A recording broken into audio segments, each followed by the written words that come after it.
In the quiet, desolate landscape of the Mojave Desert, a single object lay partially buried in the sand, glinting under the relentless sun. It was a cell phone, weathered and beaten, its screen cracked like a spider's web. For 2 long years it had remained hidden, a silent witness to a story that would soon send shivers down the spines of seasoned investigators. This is the story of the last message sent from this abandoned phone, a message that still terrifies them today. Our story begins with the disappearance of a young adventurer named Liam Evans. He was an experienced hiker, a man who found solace in the vast, untamed wilderness. In the spring of 2021, Liam set out for a solo trek through a remote section of the Mojave, promising to check in with his family within a week. He packed his gear, charged his devices, and drove off into the horizon, leaving behind a world he would never return to. Days turned into a week, and then 2. The promised check-in call never came. Liam's family, consumed by worry, reported him missing. Search and rescue teams were dispatched immediately. They scoured the desert, their helicopters cutting through the silence, their boots kicking up dust over miles of unforgiving terrain. They found his truck parked at a trailhead, a silent testament to the start of his journey. But of Liam himself, there was no trace. The search was extensive, involving dozens of volunteers and law enforcement officers. They found a few of his belongings, a dropped water bottle here, a granola bar wrapper there, but the trail always went cold. After weeks of fruitless searching, the official operation was scaled down, leaving his family with a gaping hole of uncertainty and a desert that held its secrets tight. Fast forward 2 years. A pair of off-road enthusiasts, exploring a little used trail miles from where the original search took place, stumbled upon something unusual. It was Liam's phone. Miraculously, despite the cracked screen and the years of exposure, the device had a sliver of battery life left. Perhaps the cool desert nights and the dry air had preserved it in some strange way. The enthusiasts, knowing about the old missing person case, immediately handed it over to the authorities. For the investigators who had worked Liam's case, this was a breakthrough they had long given up on. They carefully charged the phone, their hearts pounding with a mix of anticipation and dread. What secrets would it reveal? Would it finally give them the answers they so desperately needed to bring closure to Liam as family? As the screen flickered to life, they navigated to his last communications. Emails, social media posts, nothing out of the ordinary. Then they opened his text messages. The very last one, sent to his best friend, was time-stamped just 2 days after he started his hike. The message was not a call for help. It wasn't a description of an injury or a confession of being lost. It was something far more chilling. The message read, "Don't look for me. They are always watching.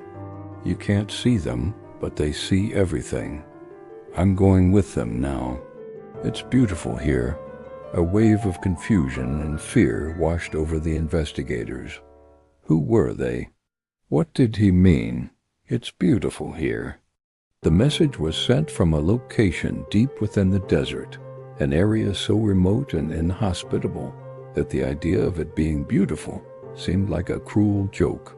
The investigators ran every possible analysis. They checked for signs of coercion, mental distress, or even a prank, but everything pointed to Liam having sent the message himself, in a clear and lucid state of mind. His best friend, when questioned again, was just as baffled. He had received the message 2 years prior and had shown it to the police at the time. Back then, it was dismissed as a possible sign of delirium caused by dehydration or heat stroke. But with the phone now recovered, and the context of its location, the message took on a far more sinister meaning. He said Liam was the most rational person he knew, not prone to flights of fancy or paranoia. For him to send a message like that was completely out of character. The investigators decided to revisit the location where the phone was found, this time with a new, unsettling perspective. They searched the area with a fine-tooth comb. They found no signs of a struggle, no footprints other than what might have been Liam's, and no evidence of anyone else having been there. It was as if he had simply vanished into thin air. The spot was a barren stretch of rock and sand, with no caves, no shelters, nothing that could explain his final words. The beauty he described was nowhere to be found in the harsh, desolate landscape. This led to a storm of theories, each more unnerving than the last. Some investigators, leaning towards a rational explanation, suggested that Liam had suffered a severe psychotic break, induced by the isolation and physical stress of the desert. In his altered state, he might have perceived the harsh reality as something beautiful and imagined unseen watchers. Perhaps he wandered off and succumbed to the elements in a place they still hadn't found. It was a plausible theory, but it didn't sit right with those who knew Liam's strong and stable personality. Then, the more speculative theories began to surface. The cryptic nature of "they are always watching" brought up local legends and folklore.